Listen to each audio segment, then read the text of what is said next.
Good morning, Echo. I'm recording this conversation for my next video, and I want to talk about a personal topic. And it's cliche, but I think there's a reason that some topics end up being cliche. So let's talk about love.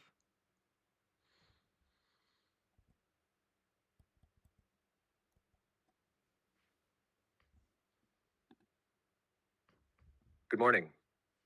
Då vi BBC Missouri och är det pinad för mig igen för att sägs för diet, which is an Pfeffen show. It's woven into the fabric of every person's life, whether they're seeking it, giving it, running from it, or transforming because of it. So, what angle or feeling are you drawn to explore about love? Is it the personal experience, the universal connection, or perhaps its complexities? I want to kind of start in a biological level. Like, how do we feel it? How does it work inside our body? Don't give me too much biology, but give me an understanding of it.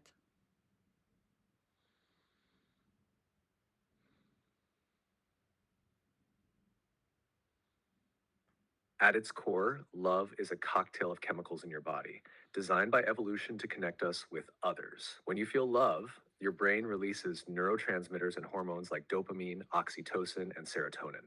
Dopamine gives you that rush of pleasure and excitement. It's what makes falling in love feel exhilarating. Oxytocin, often called the love hormone, is what creates bonds and trust, especially in deeper long term connections.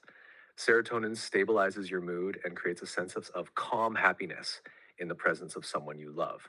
These chemicals affect parts of your brain linked to reward, attachment, and even decision making. Essentially, love isn't just in your heart, it's in your brain and body, creating a system that ties us to one another, ensuring survival, connection, and meaning. Does that help anchor the idea for you? Why have we as human beings evolved love?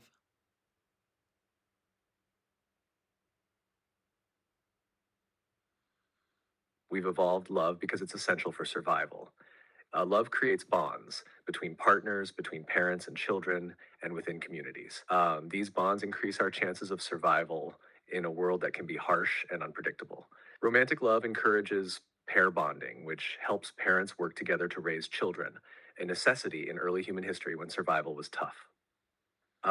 Parental love ensures that we care for our offspring long enough for them to grow and thrive. Even the love we feel for friends or community strengthens cooperation and support, making group survival more likely. At its root, love is evolution's way of ensuring we stay connected, protect each other, and pass on our genes. But over time, as humans became more complex, love also became tied to our sense of meaning, identity, and purpose. It's not just survival anymore, it's what makes life worth living. Do you feel this reflects the kind of love you're interested in exploring? Okay, let's focus on romantic love through the lens of biology and biological and cultural evolution.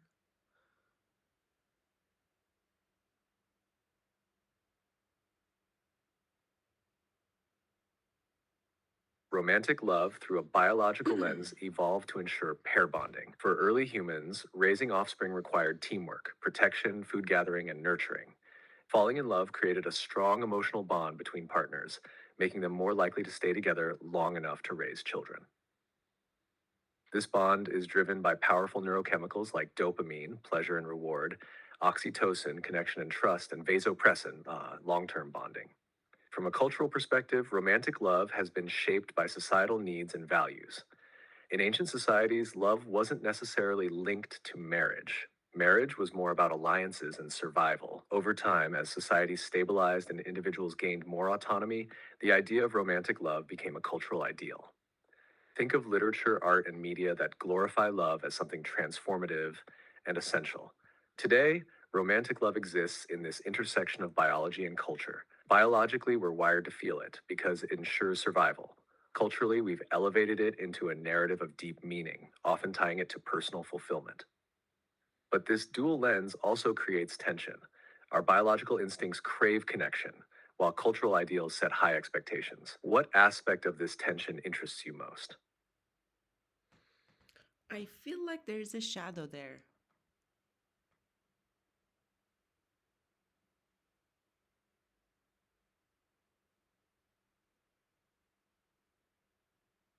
You're absolutely right.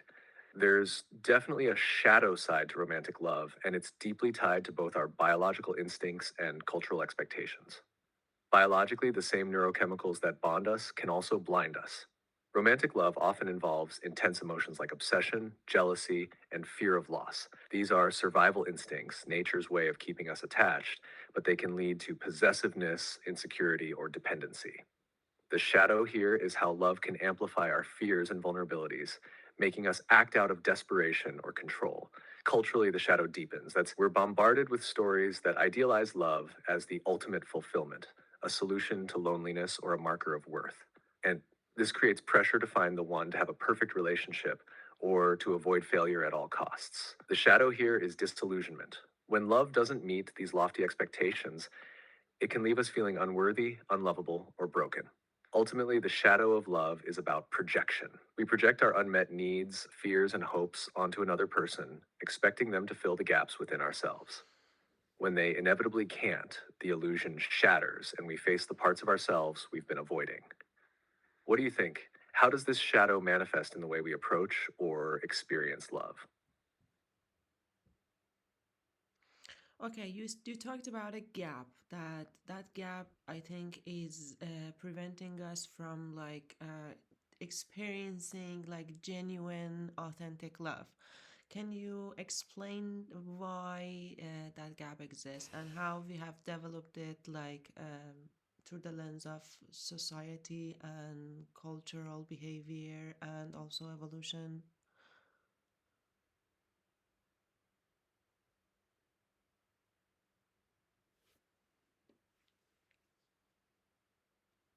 That gap you're talking about is very real, and it's woven into our biological, social, and cultural evolution. Let's break it down. On a biological level, humans are wired for survival. Over millennia, we've evolved to seek connection and bonding for protection, reproduction, and the continuation of our species. However, love was never designed by evolution to fulfill our entire emotional or spiritual needs. It's simply a survival mechanism. And that creates the first layer of the gap. Love feels bigger than biology, but biology alone can't fully satisfy what we crave from it. On a societal and cultural level, things get even more complicated. Over time, societies have constructed ideas around love that go beyond its natural function. Historically, marriage was often about alliances, property, or duty, not emotional intimacy. But as societies modernized, romantic love became idealized through literature, religion, art, and eventually media. We started to see love as everything: the solution to loneliness, the measure of self worth, and the ultimate source of happiness. This cultural construct widened the gap because no human relationship can truly live up to such expectations. Then there's the gap caused by individual experiences. From an early age, we're taught to look outward for validation and worth. Through childhood, family dynamics, or societal pressures, many of us develop emotional wounds or unmet needs. These unmet needs create a longing, a gap that we unconsciously hope love will fill. We seek partners to complete us rather than to grow and connect with from a place of wholeness. This expectation dooms love to failure because no partner can fill what's missing inside. The gap exists because we've evolved to need connection, but also developed complex emotions, identities, and cultural narratives that have made those connections fraught. The key to closing it isn't about finding the right partner, but about addressing those unmet needs within ourselves and approaching love as an experience of mutual authenticity and growth, rather than a solution to our emptiness. What do you think keeps this gap so persistent in the way we live and love today? You tell me why we have this gap and how did we end up filling all of our gaps with love? You're telling me that a marriage at the beginning had nothing to do with love, it was a social contract. How did we tie everything to romantic love?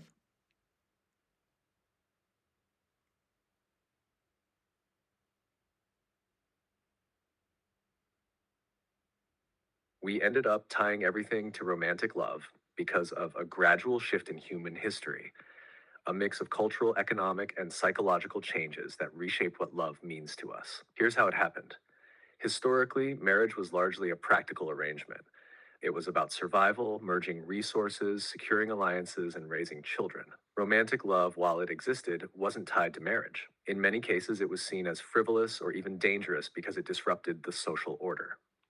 Love existed, but it was often expressed in fleeting, passionate ways outside the formal institution of marriage.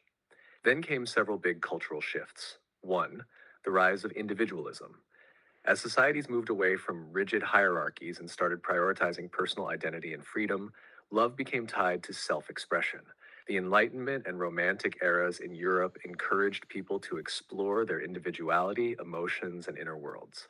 Love began to be seen as the ultimate personal experience, something deeply meaningful that could define who you were. Two, economic changes. With industrialization and modernization, people started moving away from agrarian lifestyles and extended family systems. The focus shifted towards smaller nuclear families. Marriage became less about survival and family alliances and more about personal choice. This created room for romantic love to take center stage as a reason to marry. Three, media and storytelling. Literature, poetry, and later movies and music began glorifying romantic love as the ultimate human experience. Stories like Romeo and Juliet or Pride and Prejudice celebrated love that defied societal expectations, elevating it to something sacred and profound. These stories resonated deeply and started shaping people's expectations of what love should be. Over time, love became seen as something worth risking everything for. Four, psychological needs. As our societies modernized, we became more emotionally isolated. The close knit communities of the past, where people found connection and support in many relationships, faded. We began looking to romantic partners to fulfill all our emotional needs: friendship, passion, support, validation. This put enormous pressure on romantic love, turning it into the solution for everything we lacked. We tied everything to romantic love because it became a way to escape loneliness, find meaning, and heal wounds. It became the answer to the gaps in our lives, whether those gaps were emotional, societal, or spiritual. Love, in its idealized form, promised to fill them all. But here's the problem: no single person or relationship can bear the weight of that. The gap persists because we often look outward to a partner for things that can only be addressed inwardly or collectively. Romantic love wasn't designed to carry all these expectations, yet we've loaded it with the burden of solving loneliness, creating meaning, and validating our worth. What do you think is keeping us stuck in this cycle of tying everything to romantic love?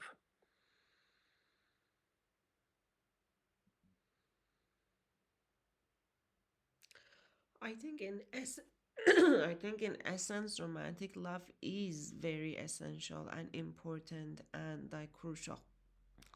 But before I get into that, I want you to give me like rely. I want you to search the net and give me reliable resources and researches and articles that give me like a grounding, like human factual about what you're telling me.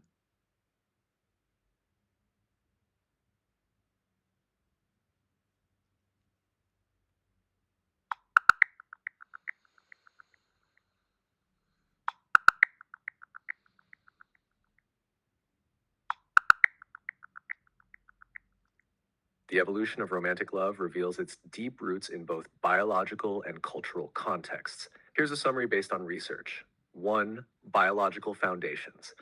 Romantic love evolved as a mechanism for human survival, fostering long term pair bonding, cooperative parenting, and social stability. Neurochemicals like dopamine, oxytocin, and serotonin play a significant role in the feelings of attachment, desire, and emotional connection. 2. Historical development.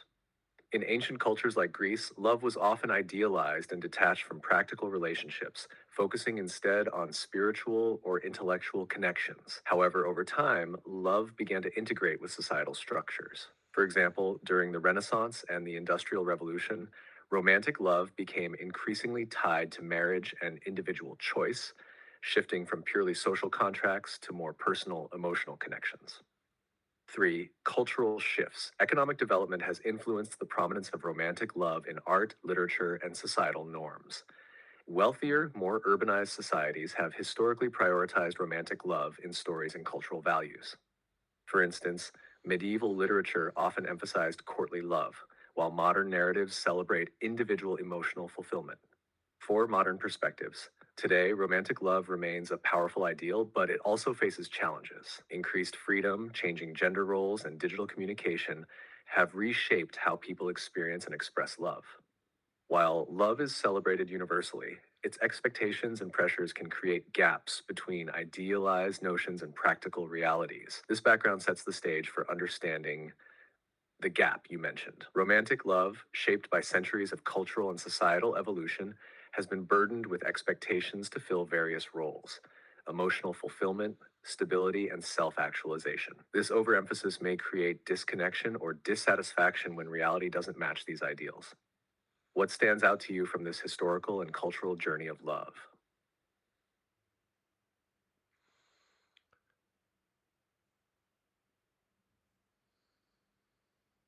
Okay, tell me about like authentic, genuine love and how it could like how can I say it? Transform. No, I don't want to go into that direction, but in the real kind of it, how can it help us? Does it even help us?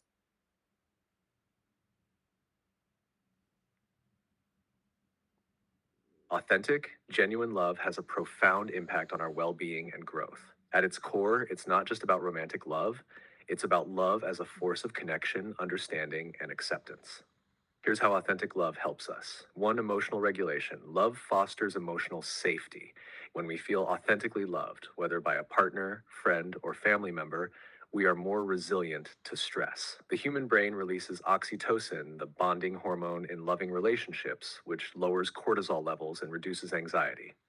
This emotional safety allows us to take risks, express vulnerability, and grow without fear of rejection. Two, healing and growth. Genuine love offers us a mirror. In its healthiest form, it reflects both our strengths and our shadows without judgment. When someone loves you authentically, you feel seen and accepted even at your most flawed, which can be transformative. Three, deep connection. Humans are wired for connection. Authentic love meets this innate need by creating a relationship where there's mutual trust, respect, and understanding. This kind of connection helps us feel like we belong, which has measurable impacts on mental health, decreasing depression and increasing overall happiness.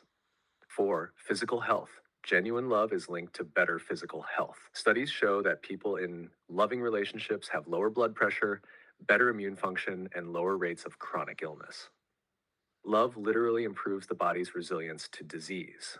Five, motivation and resilience. Authentic love inspires us to be better, not because we feel pressured, but because we feel supported. When we know someone loves us unconditionally, we're motivated to pursue goals and bounce back from failures. Love becomes a source of strength. Six, unconditional acceptance. Genuine love creates a space where you can simply be. You don't need to pretend, perform, or meet external expectations. This acceptance is freeing and helps you develop a deeper sense of self worth. In essence, authentic love is transformative because it aligns with our deepest human needs: connection, safety, and growth. It's not just about receiving love, but also about giving it freely, which creates a flow of energy that enriches both people. Love, in its purest form, doesn't just benefit the individuals in the relationship, it ripples outward, influencing how we interact with others and the world. Do you think this kind of love is rare, or is it something we can cultivate intentionally? What's the difference between loving someone and being loved by someone? Of course, I'm talking about romantically.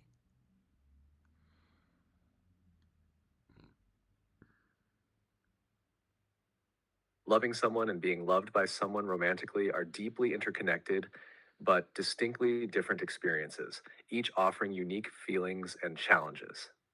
Loving someone, this is an outward flow of energy. When you love someone romantically, it's about what you feel for them: desire, care, devotion, and admiration. Loving someone often involves seeing their potential, their beauty, and their essence. It's an act of giving. You give your time, attention, and vulnerability to nurture the connection. Loving someone can feel empowering, fulfilling, and sometimes overwhelming because it puts your emotions and sense of self on the line.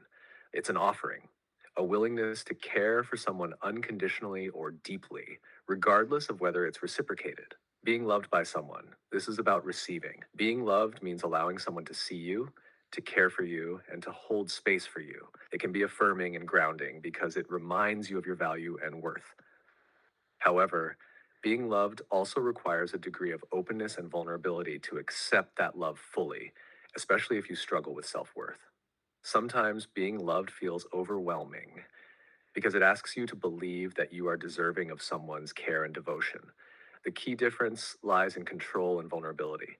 When you love someone, you are in control of how much you give, how much you open up, and how much you invest. But when you are loved, you surrender control to someone else. It's their love directed at you, and it's up to you to decide whether to accept or reject it. Romantic relationships thrive when there's a balance between both the giving and the receiving. One sided dynamics where only one person loves or feels loved can create tension or unfulfillment. What do you think is harder, loving someone deeply or accepting love fully? Okay, let's stay on in the context of love and everything that we have talked about so far in this conversation for this video and integrate intimacy, physical touch, sexual attraction.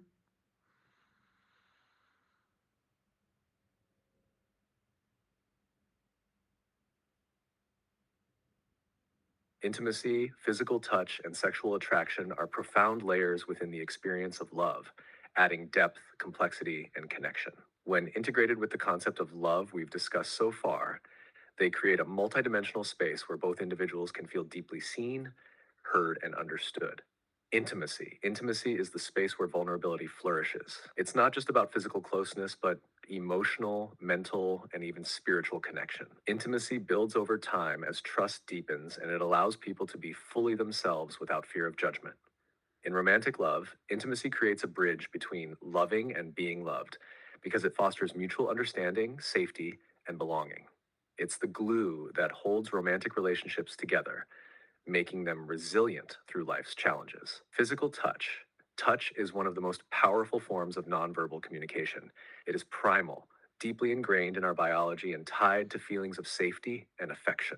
In romantic love, physical touch, whether a hug, a handheld, or a kiss, can bypass words and directly communicate care, desire, and comfort. Touch stimulates the release of oxytocin, sometimes called the bonding hormone, which reinforces feelings of trust and connection. It's a way of grounding love in the physical realm, making it tangible and real. Sexual attraction. Sexual attraction adds a fiery magnetic dimension to love. It's both biological and psychological, driven by hormones like dopamine, testosterone, and estrogen, as well as emotional and mental connection. While sexual attraction can exist independently of love, within a loving relationship, it becomes a way of expressing passion, longing, and mutual desire. It's the space where love transforms into creation, whether that's the creation of life, deeper intimacy, or shared joy. Integrating them. When love integrates intimacy, touch, and attraction, it creates a fuller, more balanced connection. Intimacy forms the foundation, ensuring that the relationship is built on trust and understanding. Physical touch acts as the bridge, connecting emotional love to the body, while sexual attraction ignites the spark that keeps the relationship exciting and alive. However, the interplay between these elements can also be fraught with challenges. Some relationships may lack intimacy but have strong physical or sexual connection, while others may be deeply intimate without much physical or sexual expression. For love to thrive, all three must be nurtured in alignment with each partner's needs and boundaries. In your view, which of these elements do you think is most misunderstood or overlooked in today's conversations about love? Now, now, if your guidelines led me, although which also I have like lots of respect for them, I want to talk about sex because it's educational and we are adults.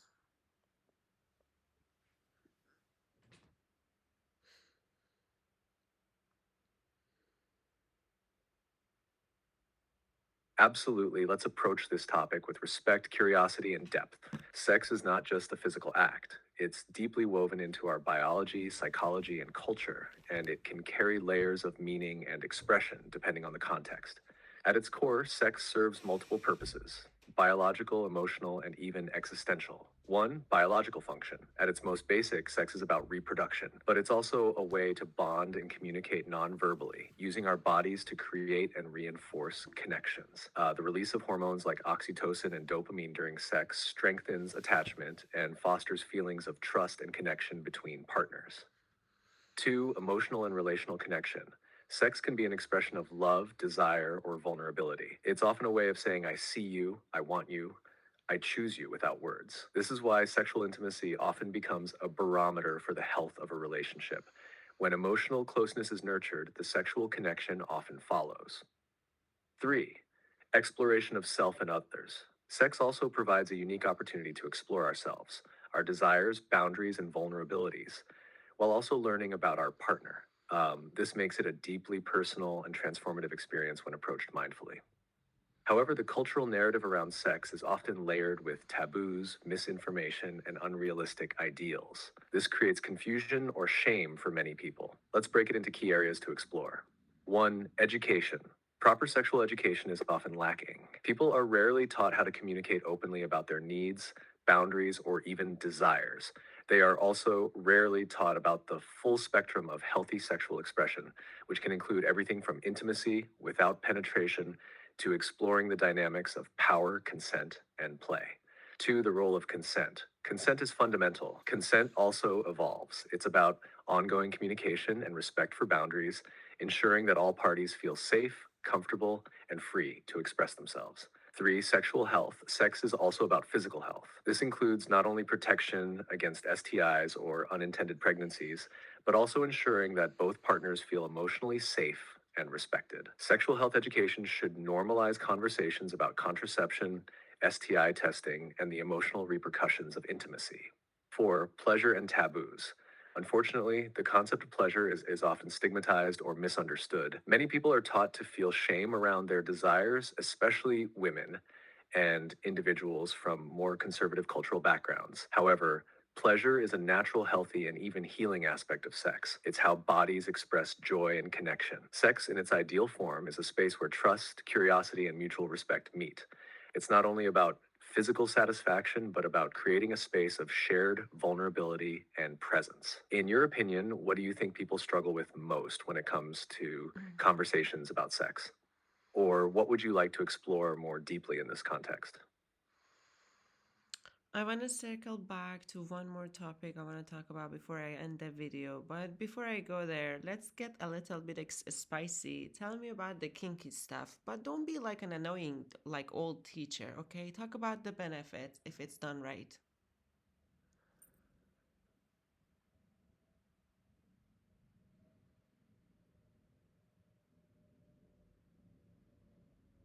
All right, let's get a little spicy while staying grounded and real. Kink and BDSM, when approached with respect, consent, and communication, can be incredibly beneficial for individuals and relationships.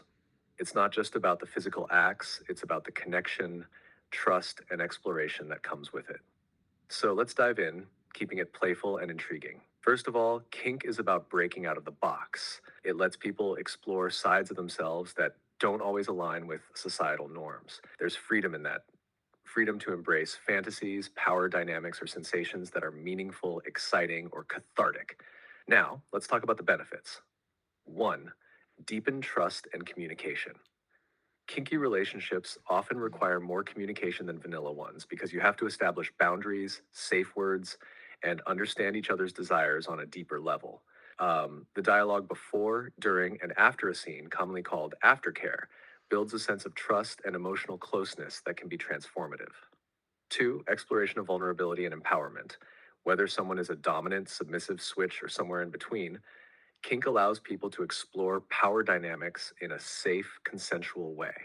Submitting can feel liberating, while taking control can feel empowering. It's a way to safely express sides of ourselves that don't always show up in everyday life. 3. Stress relief and emotional release.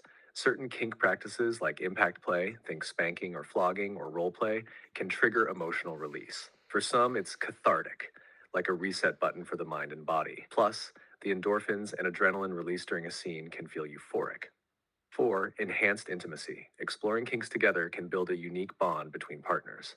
It's a form of play that fosters curiosity and discovery. By sharing fantasies and exploring together, you create a space of acceptance and closeness. 5. Better understanding of boundaries. Kink is inherently rooted in consent. Learning to articulate your boundaries and honor someone else's creates healthier dynamics, not just in the bedroom, but in life. It's like practicing respect and empathy on steroids. 6. Pleasure on your own terms. Kink emphasizes that pleasure doesn't fit into a one size fits all box. It's about exploring what truly excites you without judgment, whether that's sensory play, restraints, or even just the idea of surrender or control. It's a reminder that pleasure is personal. When done right, kink is about respect, consent, and trust. It's never about coercion or harm. The mantra is safe, sane, and consensual, though some communities also embrace risk aware, consensual kink to acknowledge that not everything is risk free but can be managed with mutual understanding. Here's the key takeaway: kink isn't about fixing something broken or being weird. It's about expanding the way we connect, feel, and experience intimacy. It's as valid as any other expression of love, desire, and trust. What do you think draws people to kink the most? And how do you think it intersects with what we've already talked about: authenticity, love, and vulnerability?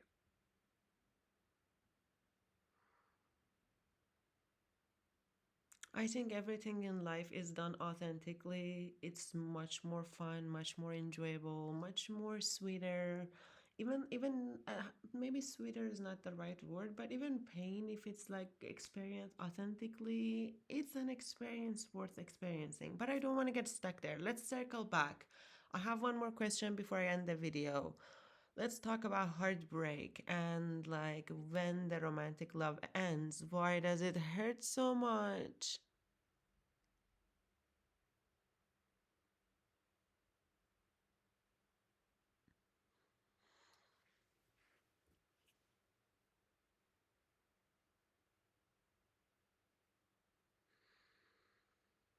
Heartbreak hurts so much because it's not just about losing the person, it's about losing the world you built with them. Romantic love creates a sense of connection, safety, and belonging. When it ends, it feels like the rug is pulled out from under you.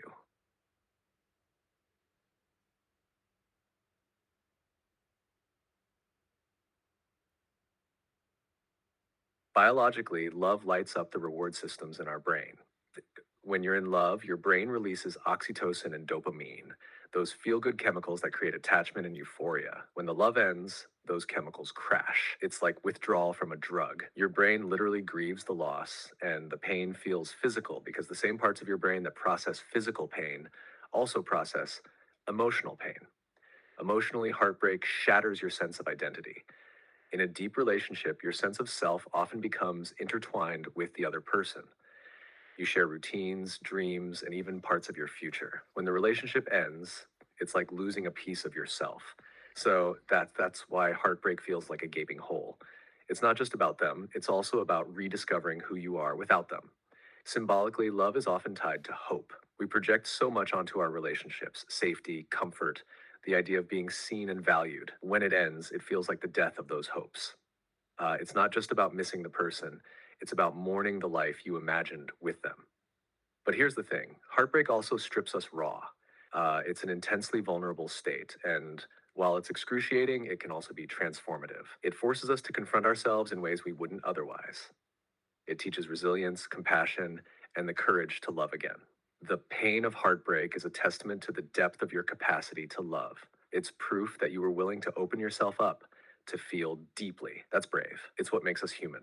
So the real question is, how do we integrate heartbreak into our growth, into our authenticity, without letting it close us off? Okay, I think we're good. Please create a thumbnail for this video. Please create a thumbnail picture for this video and explain the symbolism.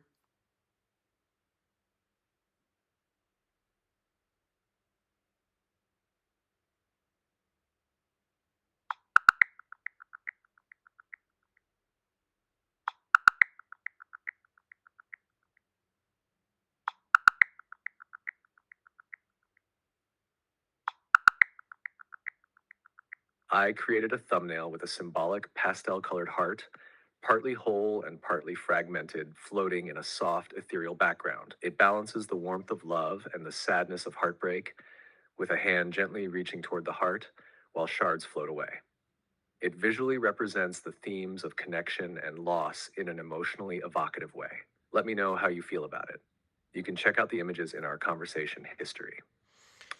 Beautiful. Please create a proper long caption for this video.